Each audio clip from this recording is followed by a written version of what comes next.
So we have completed first come first serve first algorithm of CPU schedule. ठीक है, तो FCFS में क्या होता है, on the basis of the arrival time the CPU is assigned to the process. जो सबसे पहले आएगा उसको सबसे पहले CPU सर्व करेगा, CPU असाइन किया जाएगा. ठीक है, so today we'll start with shortest job first. I am sharing the screen with you. Just a second.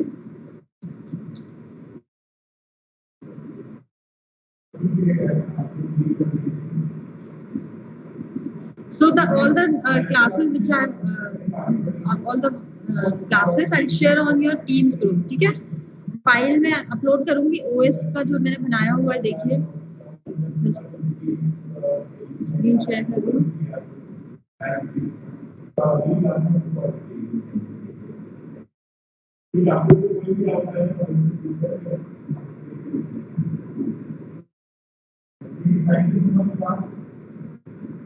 So in your group, common subject, fifth semester, all the branches, here there is a folder OS.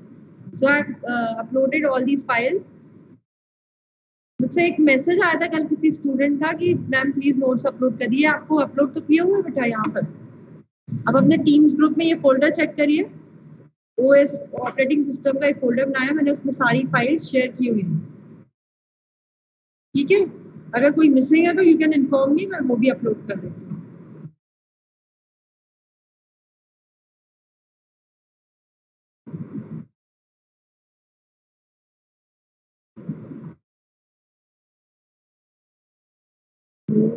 We are doing HCFS. Last class कब हुई थी? Today is Tuesday, Friday है ना.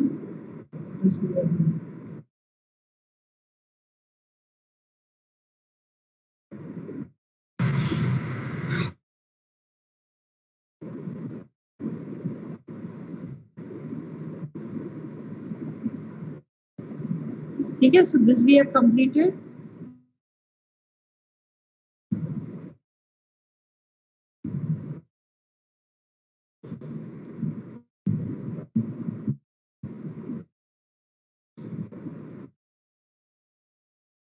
Okay, so I'll share a new whiteboard.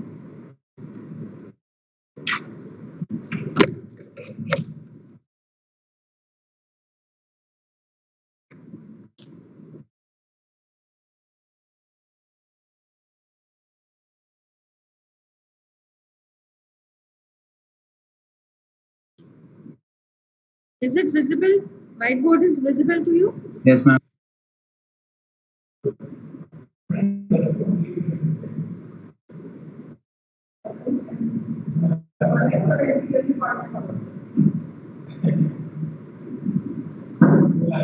Shortest job first.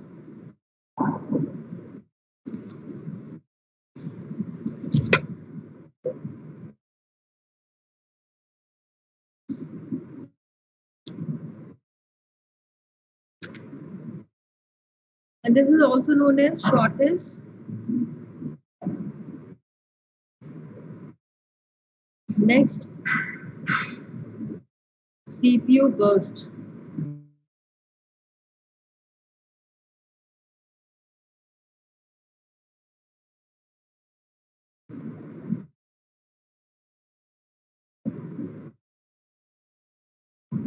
ठीक है, as the name suggest, shortest job first. Shortest job first मतलब जिसका CPU burst time सबसे कम होगा, उस प्रोसेस को सबसे पहले CPU असाइन किया जाएगा. सबसे पहले उस प्रोसेस को एग्जीक्यूट किया जाएगा जिसका एग्जीक्यूशन टाइम सबसे शॉर्ट होगा या CPU बर्स्ट टाइम सबसे कम होगा. CPU बर्स्ट टाइम मैंने लास्ट क्लास में डिस्कस किया था. Input output burst time and CPU burst time. आपको याद है?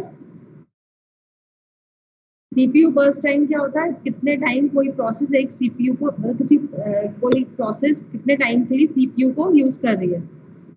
ठीक है, कितने टाइम वो एग्जीक्यूट हो रही है, that is CPU burst time. Input output burst time क्या होता है? कोई process input output operation perform करने के लिए how much time that process is taking to perform the input output operation, that is input output burst time. ठीक है, सो in this algorithm we have to check that CPU का burst time minimum कितना है. Now there are two criteria. This is first of all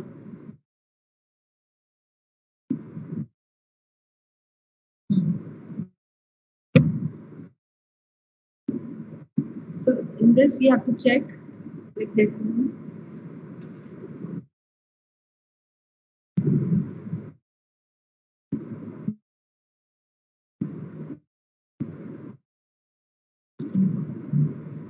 The CPU is assigned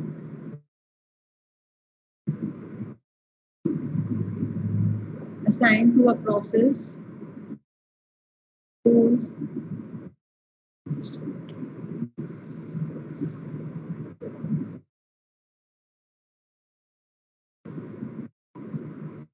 which has the smallest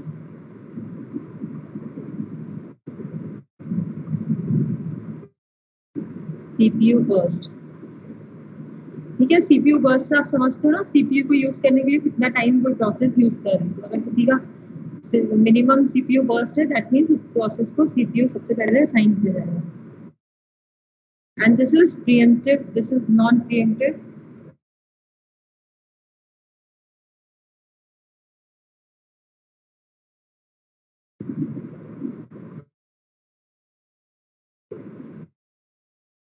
non pre-emptive है ना, किसी process को हम बीच में नहीं रोकेंगे। The process executing, then it will complete its execution, then only the CPU will be assigned to next process.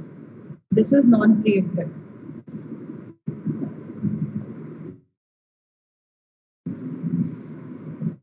हम example लेते हैं। So one thing you have to notice, this is non-preemptive, and you have to consider the CPU burst time. These are two important points related to this algorithm. एक तो CPU burst time देखना है और non-preemptive. These are two important points. ठीक है? Now we'll solve a question, then you will understand how this algorithm works.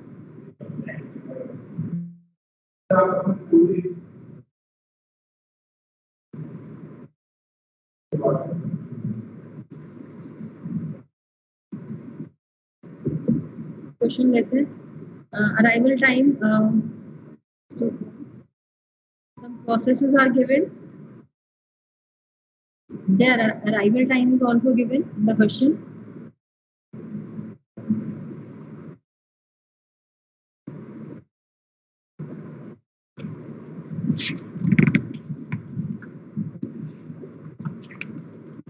And burst time for each and every process.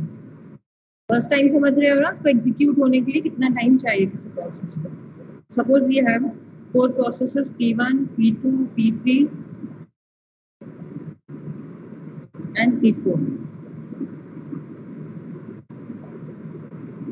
and the arrival time is given as 1, 2, 1 and 4. And burst time is 3, 4, 2, 4. Now what we have to do in this question? Use shortest of first scheduling algorithm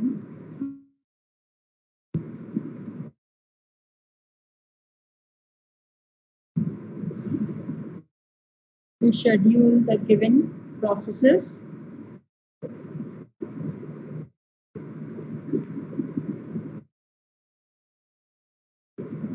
also calculate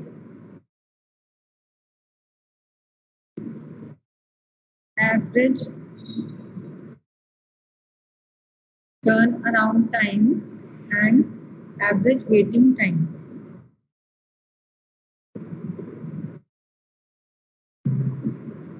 ठीक है?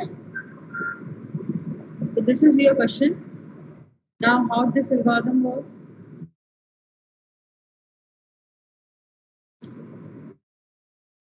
First of all, we'll draw a Gantt chart, है ना? जैसे सारे question हमने सारी algorithms में will schedule the processes using a Gantt chart, so it is easily to understand.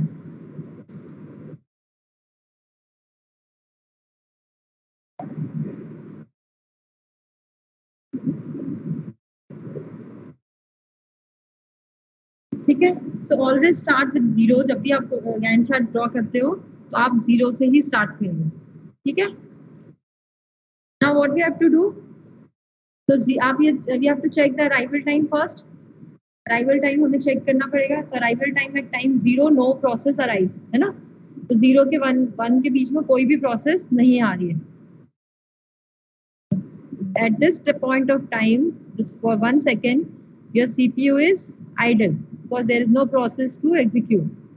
ये जो टाइम है दिस इज, ये आपसे पूछ सकते हैं एग्जाम में ना कि आप बताइए कि ये जो भी पर्टिकुलर क्वेश्चन आएगा उसमें सीपीयू आइडल कितने टाइम के लिए सीपीयू आइडल है।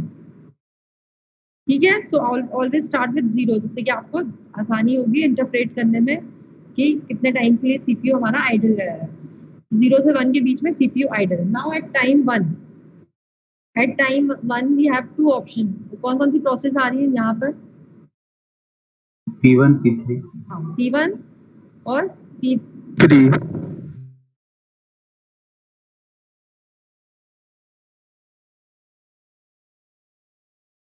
तो हम चेक करेंगे अराइवल टाइम। तो इस टाइम पे आप देखिए we have to process, P1 भी उसी टाइम पर आ रही है, P3 दोनों एक ही टाइम पर आ रही है, P1 एंड P3। इस पॉइंट पे we have two options P1 and P3। ठीक है, बाकी प्रोसेस तो आई नहीं है तो उनका बर्स्ट टाइम चेक करने की जरूरत नहीं। बर्स्ट टाइम बाद में चेक करेंगे, पहले हम उनका अराइवल टाइम चेक करेंगे। ठीक है, अराइवल टाइम चेक किया, P1 और P3 रेडी क्यू में आ चुकी है, एग्जीक्यूट होने की, P1 और P3। Now we have to check, दो प्रोसेस है, now we have to check the burst time, जिसका मिनिमम बर्स्ट टाइम होगा, जिसको एग्जीक्यूशन होने में सबसे कम टाइम लगेगा, उस प्रोसेस को हम चूज करेंगे, उस प्रोसेस को सीपीयू असाइन किया जाएगा। ठीक है, तो आप चेक करिए 3 और 2, तो मिनिमम किसको टाइम लग रहा है? P3 को मिनिमम टाइम लग रहा है। तो P3 को कितने सेकंड्स के लिए चाहिए एग्जीक्यूट होने के? कितने सेकंड्स चाहिए? 2 सेकंड्स चाहिए। हम 2 सेकंड्स के लिए इसको सीपीयू अलॉट कर देंगे। तो 2, इसमें 1 + 2 करिए, कितना होगा? 3, है ना? तो 3 सेकंड्स के लिए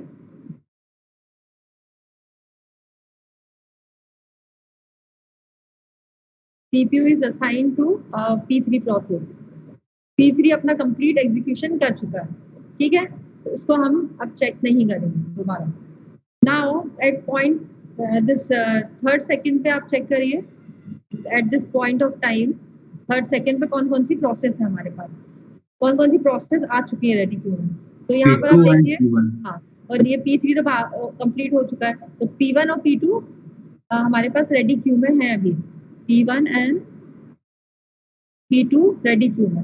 अब P1 और P2 में से हमें चेक करना है कि वो burst time is minimum. P1 and P2 में से किसका मिनिमम है बर्स्ट टाइम? P1 P1 का। P1 का, तो P1 को एलोकेट करेंगे सीपीयू। कितने सेकंड्स के लिए? P1 को 3 सेकंड्स के लिए चाहिए, तो 3 + 3 गैंट चार्ट में आप 3 + 3 कर दीजिए, 6। ठीक है, यहाँ तक P1 एग्जीक्यूट हो रहा है।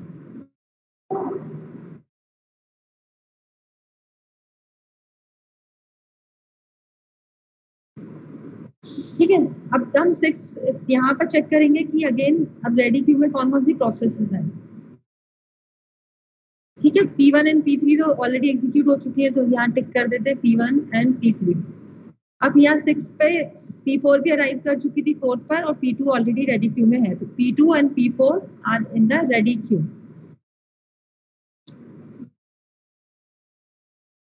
P2 and P4, P2 and P4, हाँ।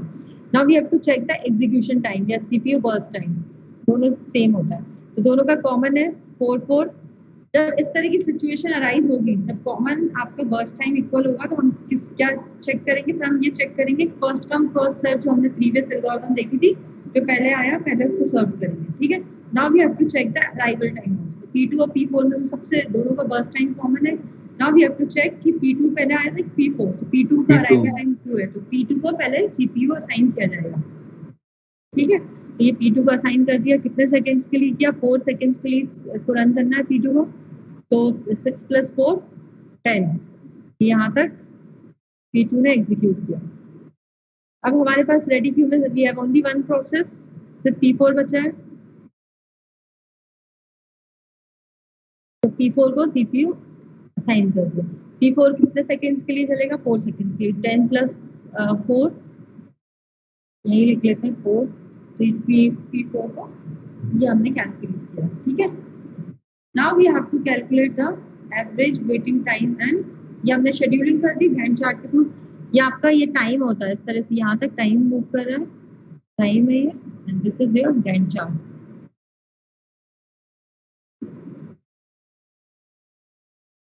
I have written the process which has arrived. If you don't want, you do. It's not necessary to write over here. But ये है कि आसानी होगी समझने में ना. Now we have to calculate the waiting time and turnaround time.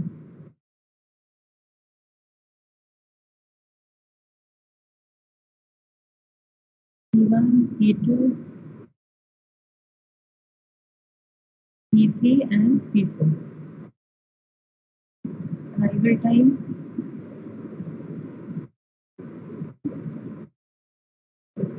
Burst time. Arrival time is 1 2 1 4.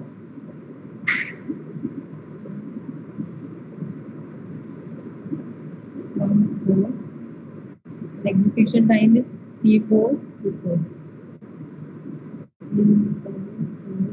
ठीक है. अब यहाँ पर कैलकुलेट करना है वेटिंग टाइम.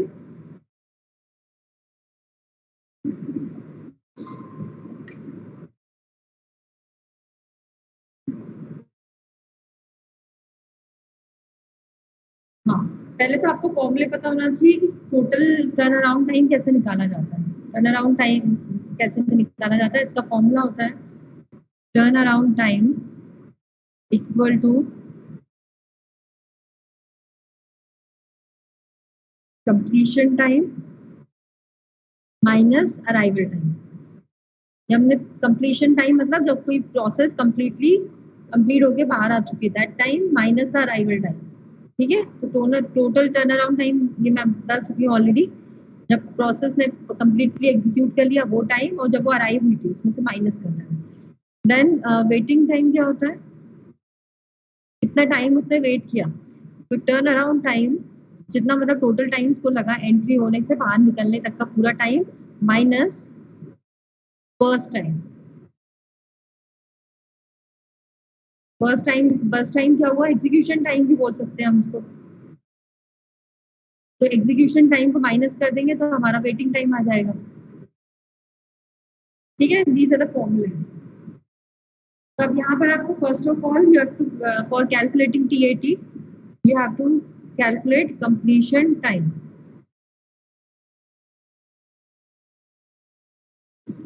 तो कंप्लीशन टाइम देखिए कि सबका चेक करिए. कंप्लीशन टाइम चेक करते हैं हम गैन चार्ट के थ्रू. P1 प्रोसेस ने कब कंप्लीट किया है, 6 सेकंड में, है ना. उसका कंप्लीशन टाइम है 6. देन P2 ने कब कंप्लीट किया है, 10 पर. P3 थर्ड सेकंड पर उसने कंप्लीट किया execution. And P4 is 14. So this is completion time.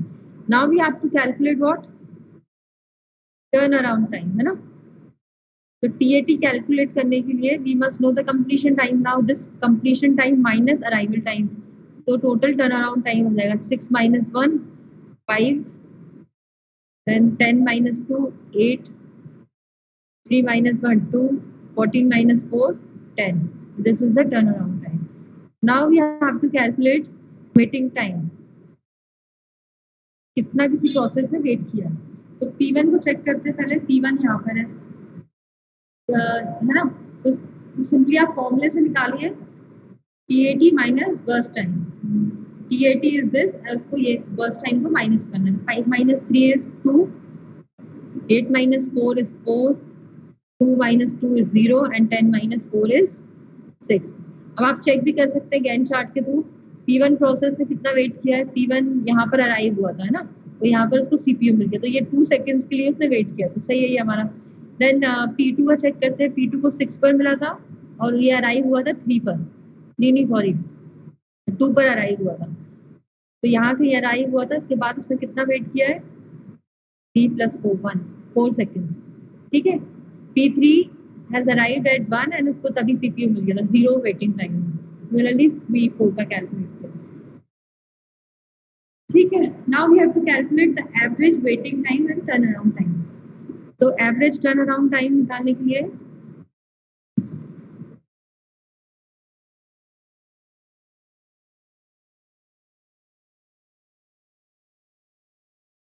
you have to sum up all the TATs and divided by the number of process, है ना.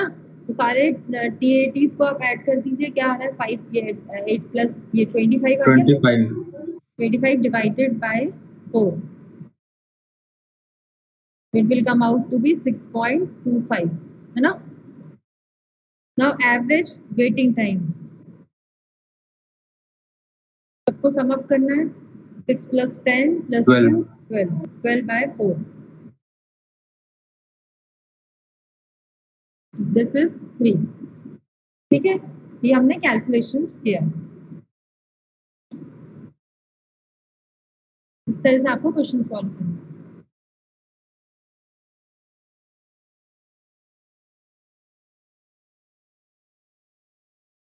क्लियर है, कोई डाउट है?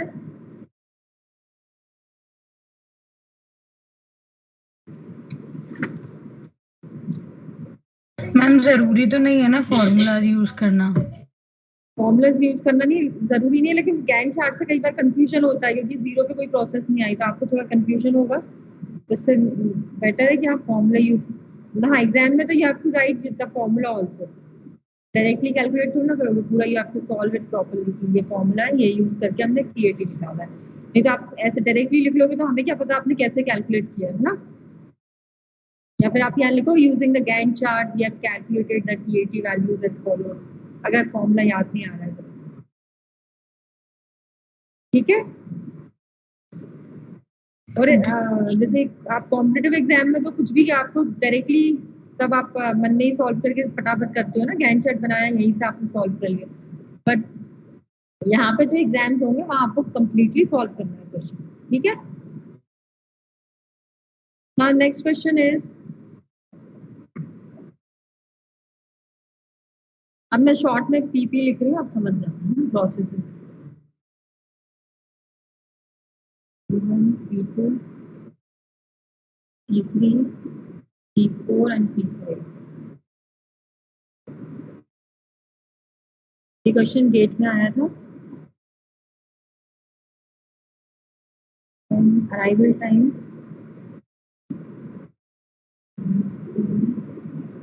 3, 4, 5, burst time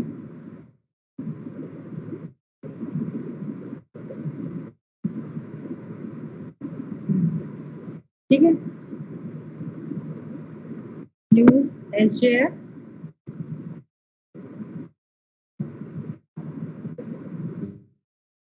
calculate average TAT and average waiting time, also calculate CPU, for how much time the CPU remains idle, CPU idle time you have to calculate, ठीक है। Solve करिए आप लोग, तो चेक करते हैं आंसर्स क्या आ रहे हैं सबके।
मैम 9.2 और 5.6 9.2 एंड 5.6, ठीक है, सही है। एवरेज टर्न अराउंड टाइम होगा 9.2। हाँ, टर्न अराउंड टाइम 9.2 एवरेज हो गया सभी का।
Ma'am average waiting time 5.6 second और average turn around time 9.2 second.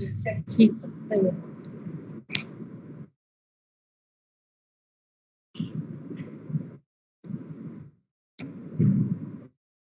Ma'am 9.2 and 5.6। 9.2 and 5.6, हाँ।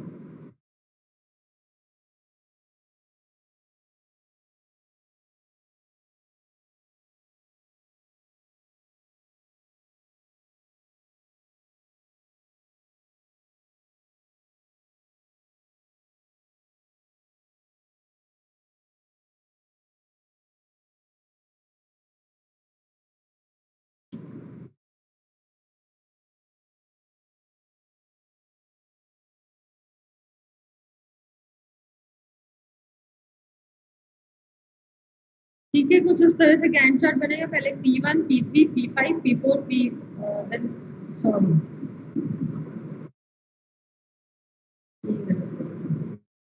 अच्छा P1 को शेड्यूल किया हमने, P1, देन सारी प्रोसेस अराइव हो चुकी है। देखिए से लिख दिया। सारी प्रोसेस अराइव हो चुकी है, तो पहले P3 को मिलेगा, फिर P5, फिर P4 and then P2। Ma'am हाँ मैम, लेकिन मैम अराइवल टाइम है 2 सेकंड पे मैम, तो P2 आ चुका है ना, और P2 का जो BT है वो तो P1 से लेस है, तो टाइम 2 सेकंड पे P2 चलना मतलब स्टार्ट हो जाना चाहिए ना एग्जीक्यूशन। मैं एक्सप्लेन कर देती हूँ आपको। मैम ये P2 का एंडिंग टाइम 19 होगा, 16 नहीं होगा।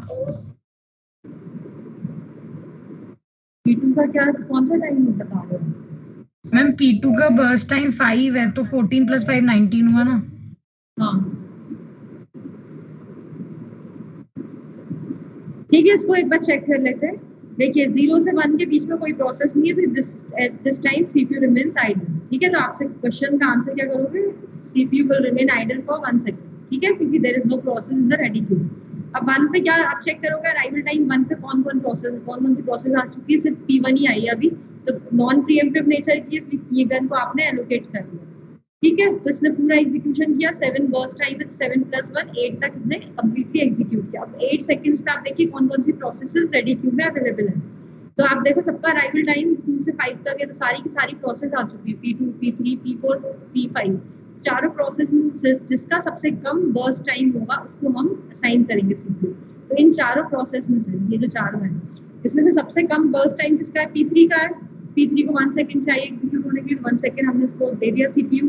फिर 9 पे आपने चेक किया, 9 पे आपके पास कौन कौन से ऑप्शंस बचे हैं? P2, P4 and P5। P2 ये P4 एंड P5। तो P5 का सबसे कम है बर्स्ट टाइम, तो P5 को 2 सेकंड्स के लिए दिया CPU, 9 से 11 हो गया। यहाँ पर चेक किया, अब हमारे पास बची है 2 प्रोसेस, P2 एंड P4। ठीक है, तो P2 ये है P2, ये है P4। तो 3 और 5 में से बर्स्ट टाइम कौन सा कम है? ये 3 सबसे कम है, तो P4 को 3 सेकंड्स के लिए CPU मिल गया, तो 11 प्लस 3 14 आ गया। नाउ P2 बचा है सिर्फ, तो P2 को चाहिए 5 सेकंड्स, तो 14 प्लस 5 19। तो इस तरह से गैंट चार्ट ऐसा बनेगा। सही है। अब आप सारे टाइम कैलकुलेट कर लीजिए।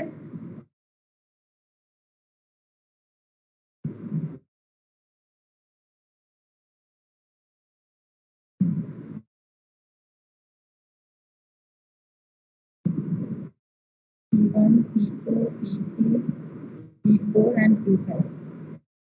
Arrival time है 1, 2, 3, 4, 5, 7, 5, 1, 3, 2। ठीक है, ये this is arrival time, this is burst time. Now we have to calculate the completion time, then TAT and waiting time. ठीक है, कंप्लीशन टाइम इसको कंप्लीट होने के लिए कब कंप्लीट हो रहा है, ये गैंट चार्ट से देख लीजिए, 8 सेकंड्स में कंप्लीट हो रहा है। ये हो रहा है P3 का, P2 कंप्लीट हो रहा है 19 पर, and P3 is completing at 9 seconds, and P4 14 and P5 at 11। ठीक है, अब completion time minus arrival time करेंगे तो TAT आ जाएगा, तो 8 minus 1 is 7, 19 minus 2 17, 9 minus 3 is 6, and 14 minus 4 is 10, and 11 minus 5 is 6. now waiting time निकालना है हमें। वेटिंग टाइम कैसे निकालते हैं, क्या फॉर्मूला है वेटिंग टाइम का? TAT माइनस एग्जीक्यूशन टाइम या बर्स्ट टाइम। तो TAT ये है और बर्स्ट टाइम ये है, तो 7 minus 7 is 0, 17 minus 5 is 12, 6 minus 1 is 5, 10 minus 3 is 7, and 6 minus 2 is 4. ठीक है, now एवरेज निकालना है।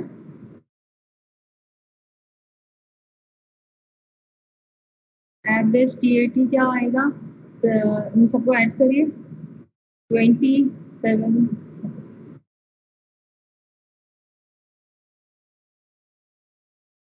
46 है ना, 46 divided by 5, it will come out to be 9.2, and it is 17 28 by 5 by 5.6। ये एवरेज वेटिंग टाइम है।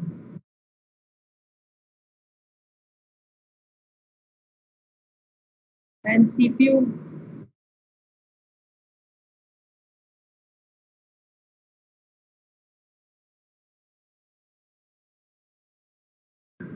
वन सेकेंड, यहाँ कुछ दिया नहीं इसलिए आप सेकेंड कंसिडर करिए, नहीं तो आपको दिया रहेगा कि टाइम आपका मिली सेकेंड्स में दिया या माइक्रो सेकेंड्स में, जो भी यूनिट दिए that you have to write over here. ठीक है, so I think you understand how you have to use this algorithm and solve the question.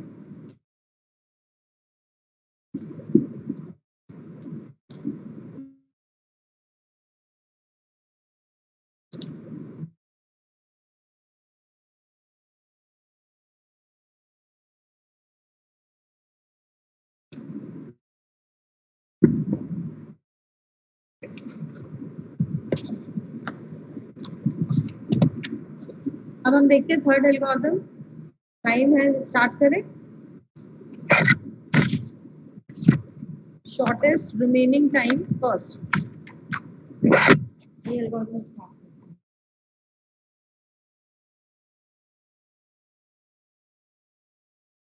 This is your third algorithm we are going to study.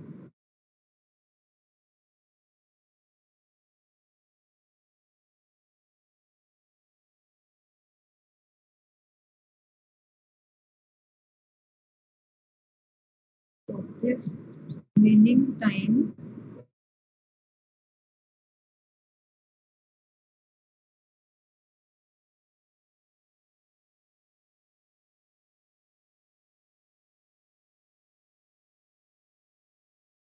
Ma'am इस वाली algorithm की कोई limitation थी क्या?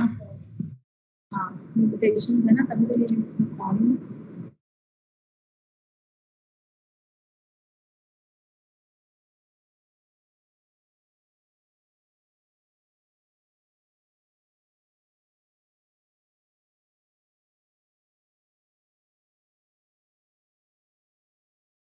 हाँ इसकी लिमिटेशन ये है, जैसे कि हमने ये लास्ट क्वेश्चन सॉल्व किया है। हाँ इस क्वेश्चन में क्या प्रॉब्लम आ रही थी, तब आपका P1 का बर्स्ट टाइम सबसे ज्यादा था, ठीक है, and we don't know the next CPU burst, क्योंकि नेक्स्ट प्रोसेस अभी आई नहीं और नेक्स्ट जो प्रोसेस आएगी उसका बर्स्ट टाइम क्या होगा ये प्रेडिक्ट करना it's not easy. Main problem इसमें आ रही थी कि जो आपकी पहली प्रोसेस अगर आ रही है and it has high burst time, जैसे देखो 7 इसने यूज किया, इसके बाद की सारी प्रोसेस शॉर्टेस्ट है, तो नेक्स्ट प्रोसेस का सीपीयू बर्स्ट कैलकुलेट करना डिफिकल्ट है, because we are using it as a non preemptive mode.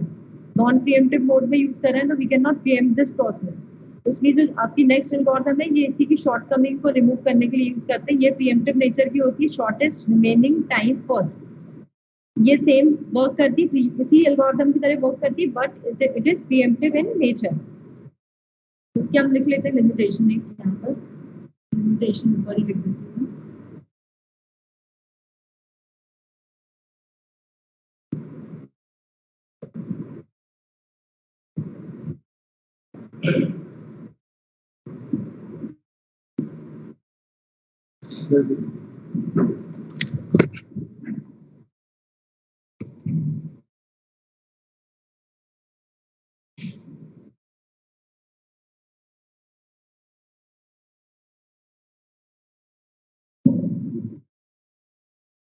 There is a difficulty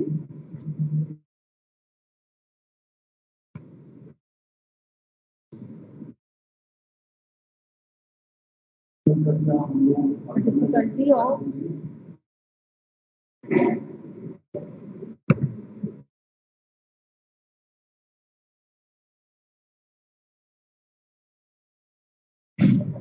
solution of SGO is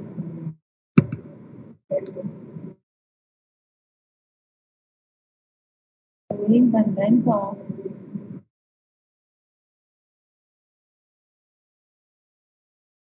the next CPU burst। क्योंकि आपको नहीं पता कि नेक्स्ट जो प्रोसेस आ रही है उसका सीपीयू बर्स्ट हो सकता है बहुत कम हो, बट हमने जो पहले प्रोसेस आ रही है उसको हमने सीपीयू एलोकेट कर दिया, तो इससे प्रॉब्लम क्या हो रही है, बाकी जो शॉर्ट प्रोसेस है उसको वेट करना पड़ेगा, है ना। तो हम अब जो नेक्स्ट एल्गोरिथम पढ़ेंगे उसमें हम इसको प्रीएम्प्टिव वे में यूज करेंगे। अगर कोई शॉर्ट प्रोसेस आई तो बीच में इस प्रोसेस को स्टॉप कर देंगे और नेक्स्ट प्रोसेस को एग्जीक्यूट कर देंगे, शॉर्टेज बर्स्ट टाइम।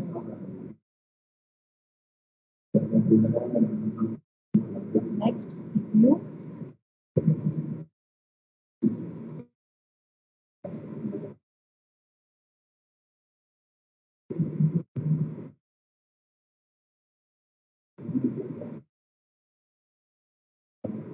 ठीक है।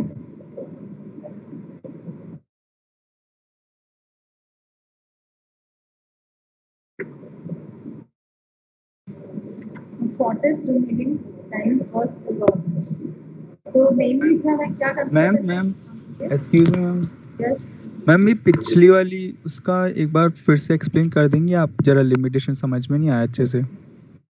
देखो ये एल्गोरिथम समझ में आ गया आपको, कैसे वर्क की थी, क्वेश्चन सब समझ में आ गया।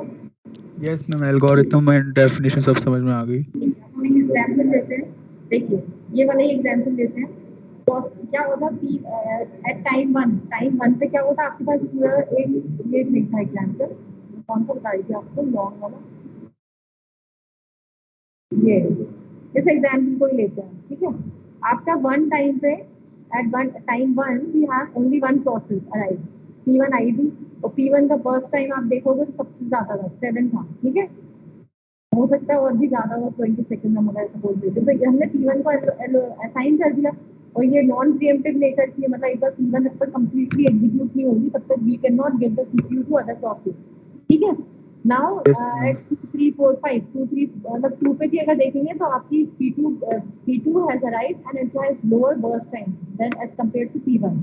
P3 भी थर्ड पर आ चुकी है, उसका भी बर्स्ट टाइम बहुत कम था। तो हमें मतलब नेक्स्ट बर्स्ट टाइम को कैलकुलेट करना it's not easy, it's very difficult. Limitation यही है कि the limitation of HDF is knowing the length of the next CPU burst time. हमें नहीं पता कि अब जो प्रोसेस आएगी उसका बर्स्ट टाइम क्या है, इसलिए ये की मेन लिमिटेशन। क्योंकि आप यहाँ पे देखिए वेटिंग टाइम कितना, इसी एग्जाम्पल को हम उसके थ्रू भी करेंगे, उसके थ्रू मैं नेक्स्ट एल्गोरिथम बता रही हूँ। आप देखना तो वेटिंग टाइम इसका कम हो जाएगा। यहाँ पर एवरेज वेटिंग टाइम मैम है। मैम पता कैसे चलेगा कि जो प्रोसेस है वो प्रीएम्प्टिव है या नॉन प्रीएम्प्टिव है? नहीं, जब आपको क्वेश्चन में दिया है कि शॉर्टेज जॉब फर्स्ट यूज करना है तो आपको पता है ये तो नॉन प्रीएम्प्टिव है, बीच में आप किसी प्रोसेस को रोक ही नहीं सकते हो। हर एक एल्गोरिथम का अपना नेचर होता है कि वो जैसे फर्स्ट कम फर्स्ट सर्व थी, वो भी नॉन प्रीएम्प्टिव थी, है ना। जो पहले आया उसको सबसे पहले सीपीयू मिला था। तो हर एक एल्गोरिथम की कुछ कैरेक्टरिस्टिक्स होती है that you have to remember, याद रखना पड़ेगा आपको। एग्जाम में क्वेश्चन आता है तो you it's mention over there कि कौन सी एल्गोरिथम यूज करनी है, ठीक है। Okay ma'am. हम सेम एग्जांपल इसी एल्गोरिथम में भी देखेंगे। आप देखना एवरेज वेटिंग टाइम कम हो जाएगा सारी सारी। तो मैं एक और लिमिटेशन लिख सकती हूँ, the average waiting time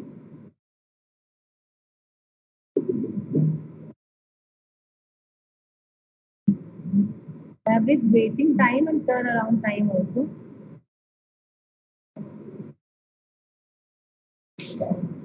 is also high as compared to shortest remaining time first algorithm। हम अभी देखेंगे, ठीक है। लेकिन जैसे कि आपको एफसीएफएस किया था हमने, एफसीएफएस में भी आप ये लाइन लिख सकते हो, the average waiting time and average PAT is also high as compare to this shortage of cost, ठीक है। तो ऐसे आप कंपैरिजन कर सकते हो किस एल्गोरिथम में क्या डिसएडवांटेज थी और दूसरी एल्गोरिथम को कैसे बेटर है या कैसे वो बेटर नहीं है, या आप कंपेयर कर सकते हो।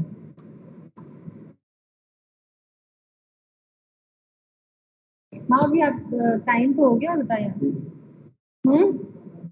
अटेंडेंस भी लेनी होगी नेक्स्ट क्लास। नेक्स्ट क्लास में करते हैं, मैं अटेंडेंस ले लेती हूँ, ठीक है। तो मैम हेलो, एक सेकंड। हाँ हेलो, हाँ सर। मैम हम लोग मैम अगर रनिंग टाइम 13 है हाँ, हम लोग का कब से है वैसे, हमें कब आना है? तो 2 बजे से है ना हम लोग। हाँ ठीक है, आ जाते हैं हम लोग 1 बजे, 1-1:30 बजे तक आ जाते हैं ना, हम क्लास ले रहे हैं। अच्छा ठीक है, हम लोग आ जाते हैं। हाँ, हम आ जाएंगे टाइम पे। प्रियांक सर आएंगे मेरे पास? हाँ हाँ, वो बैठे हैं, वो देखते हैं सर। ठीक है। नहीं नहीं, मैं बोल रही थी हम लोग साथ में आएंगे। ठीक।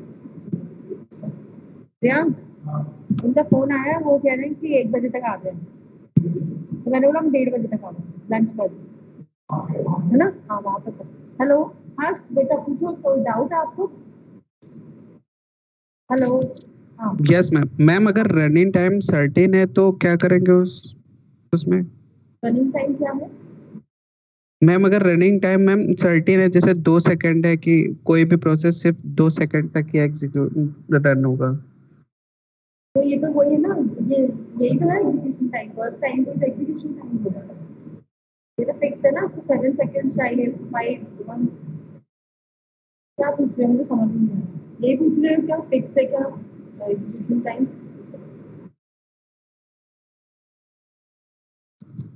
No ma'am. मैम जैसे रनिंग टाइम जो है वो अगर 13 हो सभी का, कि ये जो रनिंग टाइम में 2 सेकंड का ही टाइम वेट लगेगा बस। मतलब सबको इक्वल अमाउंट ऑफ टाइम के लिए हम सीपीयू दे रहे हैं, ये बोल रहे हो? सिर्फ 2-2 यस सेकंड। मैम। वो दूसरी एल्गोरिथम होती है, राउंड रॉबिन है, वो हम बाद में पढ़ेंगे। हर एक एल्गोरिथम के अलग अलग कैरेक्टरिस्टिक्स होती है, तो वो चीज नहीं अप्लाई कर सकते आप, ओके मैम। ठीक है। सब हर एक एल्गोरिथम का अपना नेचर है। जो मैं पॉइंट्स इंपॉर्टेंट पॉइंट्स लिखती हूँ, जैसे कि हर एक एल्गोरिथम का नेचर, सीपीयू बर्स्ट को देखना है, नॉन प्रीएम्प्टिव। बस आपको ये 2 पॉइंट याद रखना है कि ये है, तो आपको ध्यान देना कैसे सॉल्व करना है क्वेश्चन, ठीक है। हम वो एल्गोरिथम बाद में पढ़ेंगे, वो राउंड रॉबिन होती है। Attendance EC branch 1 2 3 4 5 Scholar number 1 is present, ma'am. 2 3 4 Ma'am. 5 Yes, ma'am. 5.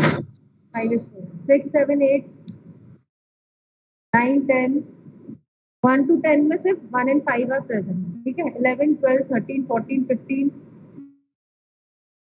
16 17 18 19 20 21 22 Ma'am, 24. 24 25 26 27 28 29 30 1 to 30 सिर्फ 1 5 and 24 प्रेजेंट है, ठीक है। Ma'am 30% ma'am. ठीक है 30 प्रेजेंट। आपको व्हाइट बोर्ड दिख रहा है, आप चेक कर लीजिएगा। 31 32 सीएससी की नहीं चल रही है। पीईसी की चल रही है, इलेक्ट्रॉनिक्स ब्रांच, ठीक है। इलेक्ट्रॉनिक्स ब्रांच को बोलनी अपनी अटेंडेंस, सीएस को नहीं बोलनी। 1 5 24 and 30 31 32 33 34 35 36 37 38 39 40 वही है 31 36 मैम। 36 और मैम 38 38 39 और 39. 40 40, ठीक है। 1 to 40 चेक कर लीजिए। क्या बोल रहे हो बेटा? मैम 33। 33 also, ठीक है। You can see the whiteboard. Please students, please check your attendance from 1 to 40. कोई एब्सेंट तो नहीं है इसमें, ठीक है। अब 41 से स्टार्ट करते हैं। 41 से 50 के बीच में आप लोग बताइए परसेंट चल सकते हैं। 42 42, हाँ आगे 44 45 46 47 48 49 50, ठीक है। 51 Ma'am, 52 50. 51 also चलेगा। नेक्स्ट 52 53 54 55 56 57 58 59 60 58 मैम 58 58 60 का कोई और रिजल्ट है? 59 60 now I start with 61 62 63 62 present ma'am. 63 ma'am.